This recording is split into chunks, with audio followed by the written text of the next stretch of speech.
Good afternoon. Say hi, Auntie Lulu, Hi, Lola, Auntie. Lula, Auntie Lulu, Uncle, Uncle, hi. Kumusta lahat po?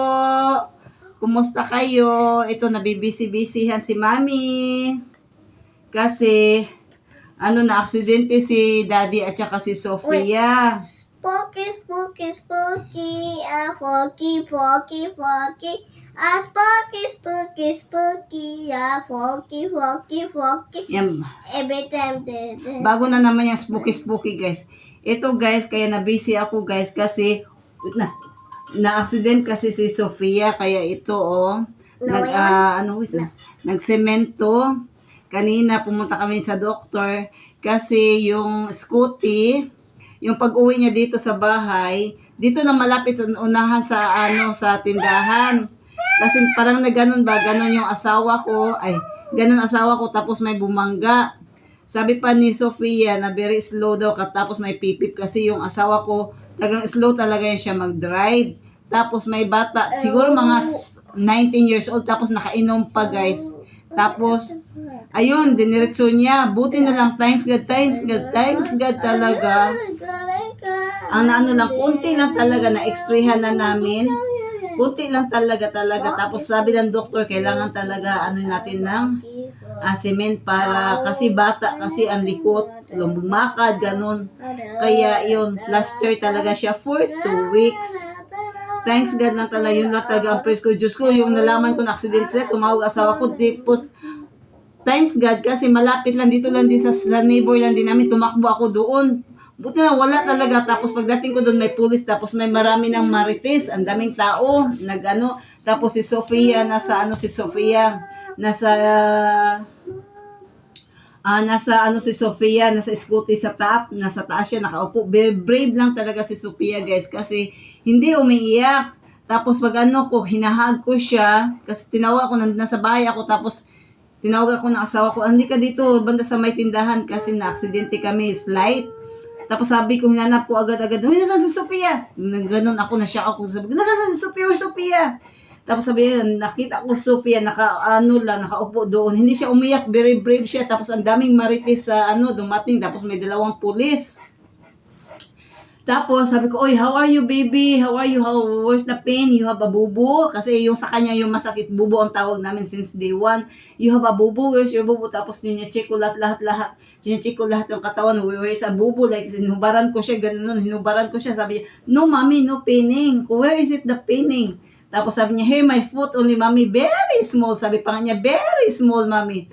And then, she told that one, she told that one that stupid is uncle, mommy. Why? What happened, uncle? Stupid uncle, very bad, stupid. Oh, yan talaga ang words niya, guys. Stupid uncle, mommy. Why? What happened? Daddy make it beep, beep, beep. And then, Daddy very slow running the scooty. Sabi niya, Daddy very slow running scooty. And then Daddy bigit beep, beep. And then stupid uncle, direct bang. Tapos siya napayakap. And then sabi pa Sophia, and then Daddy fall down. And then where are you that time? And then she told also that I'm hugging with Daddy, Mommy. I'm hugging. Ayun, nag-hug daw siya. Buti na tinanong ko yung asawa ko. Pag down niya, nag-hug si Sofia sa kanya. At least thanks God lang talaga. Yung yung scooty talagang sa right side na crack siya. Talagang crack na crack. Okay lang yun. Ang pray ko lang sa God na safety silang dalawa. Tapos yung asawa ko, thanks God, wala siyang naramdaman. Wala yung body pain lang niya. Ang concern lang niya si Sofia. Kaya talagang kinabahan daw siya na, kasi alam mo naman, anak niya yun. Tapos ayun, kinabahan niya, tapos may mga police investigation. Sabi ko, nasaan? Nagwala talaga ako doon, guys. Nagsalita ako ng bad words talaga sa lingwahe nila. Which is bawal, pero ano bawal? Ikaw ang inait, di ba? Meron na nga nangyari, naka-bad words talaga ako doon. Tapos yung police nagtingin lang talaga sa akin. Tapos sabi siya niya, Mami, stupid, this uncle stupid. Sabi pa yung anak ko. Buti wala doon kasi yung binitbit niya yung bike, hindi sa kanya, tinakbo na naman niya kasi hiniram daw niya. At saka wala pa din siyang license. Kapitbahay na din namin, guys. Tapos ayun tapos nagsitol na. Tapos sabi ni Sophia, pumunta kami sa hospital. Tapos sabi ni Sophia, Mami, where's that stupid uncle? And then tapos sabi ng asawa ko, nasa siya with police. Tapos sabi niya, Mommy, daddy, that uncle, he has a mommy. And then sabi ni Surendra, yeah, he has a mommy baby. And then, so yung sabi ng asawa ko, you want that uncle, he will sleep in the jail, he will stay in the jail. And then asked Sophia, he has a mommy. Tapos sabi niya sa asawa ko, yeah, he has a mommy. No, daddy, why? Because her mommy will cry. Didi, Tingnan niyo ow! guys, sabi pa yun, Didi, ow! sabi pa ng Sophia, no daddy, because her mommy will cry. Iniisip pa niya talaga yung nakabangga sa kanya kasi may mommy daw siya tapos iiyak daw yung mommy niya. Team, imagine ka, 6 years old yan ang isip niya. Kaya kami dalaw habang nasa emergency kami, nagtinginan kami mag-asawa. Di ko ay, talagang siya pa ang nasaktan tapos siya iniisip pa niya kung may ina ba yun tapos wag daw ilagay doon sa kulungan kasi iiyak daw yung nanay. Yun ang ni Sophia. Talagang, Diyos ko, parang dinurog talaga ang puso ko guys, yung naririnig ko sa bunganga ni Sophia galing. Kuhay, buti sabi ko, why? He need to punish because he doing hurting you. Tapos, no, mommy, because I don't want her mommy cry. Oh, imagine ka, hindi niya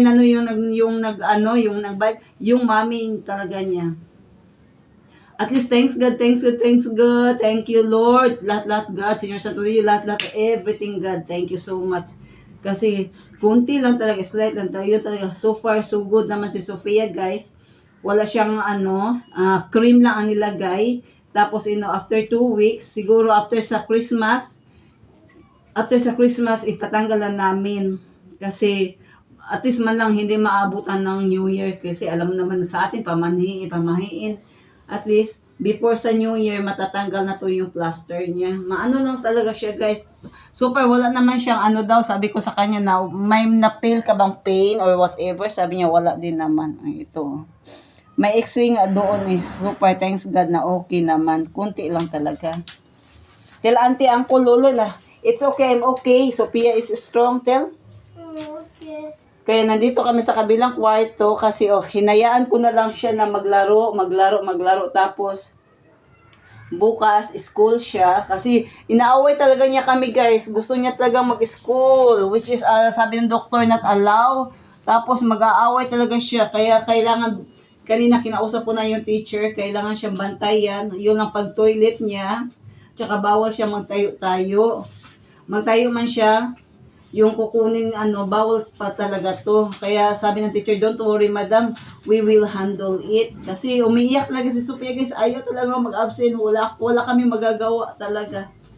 Itong bata na to, kasi since day 1 talaga guys, since nursery siya or playgroup, gusto kong pa-absentin kasi minsan may mga ubo, ganun, ayaw iiyak. Kanina lang, ayaw niya, galit na galit siya kasi bakit daw hindi siya binihisan ng uniform. Gusto na niya magbihis, wala eh. Kaya ngayon, ito, thanks God. Thank you so much, guys. Salamat na si Sophia okay lang. I-pray niyo siya na okay na siya soon. Malapit pa naman ang Christmas. Say Merry Christmas to all. Merry Christmas to all. I love you. I love you all. I love you. Bye. Bye. Please don't forget to Subscribe. like, and comment. Be kind. I love you, the heart person. I love you. Bye-bye, guys. I drink water. Bye.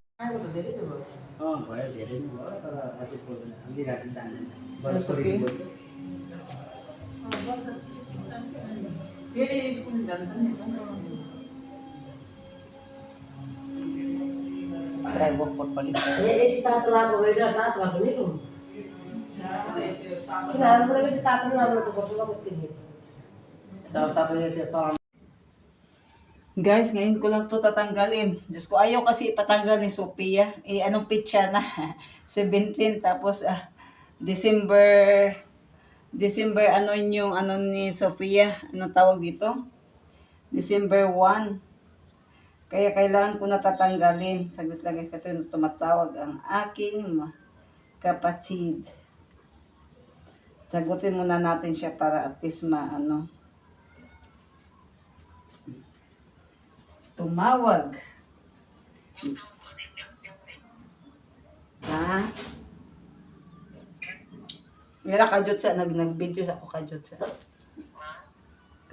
Dala guys, tingnan ko muna to.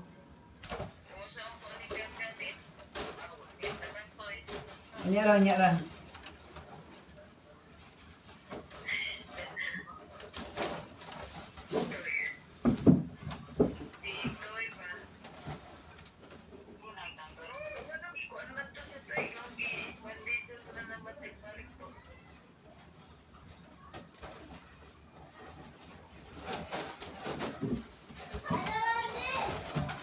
Yeah, ako sa tatangon ng kuan.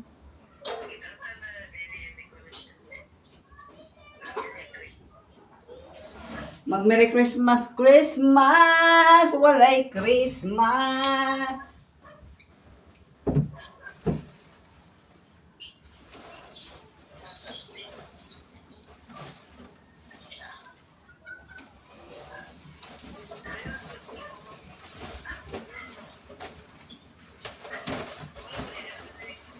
Tapos tanggalin ko na lang po guys yung mga hangin-hangin.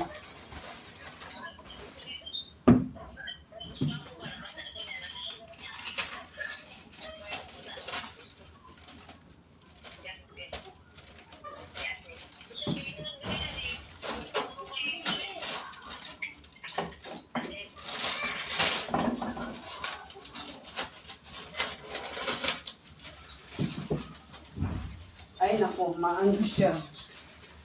Dapat may plastic guys. Kasi anong tawag dito?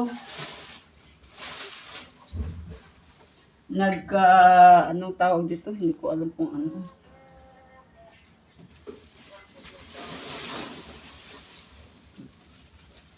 Dalawa kasi ito siya guys. Kaya i-ano ko muna dito. Tapos, dalawa kasi ito siya.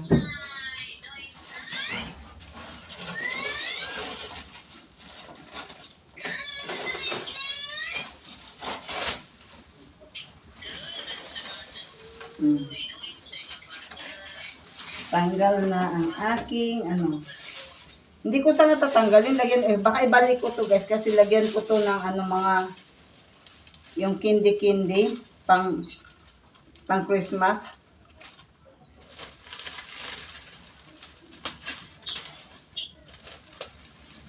Tingnan nyo, nagdikit na.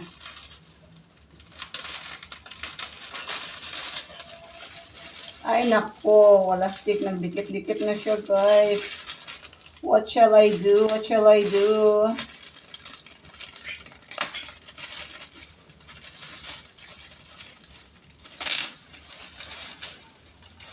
Kumusta na guys? Nakakamiss ang simbang gabi sa Pilipinas. Almost decade na talaga. Wala akong simba-simbang gabi.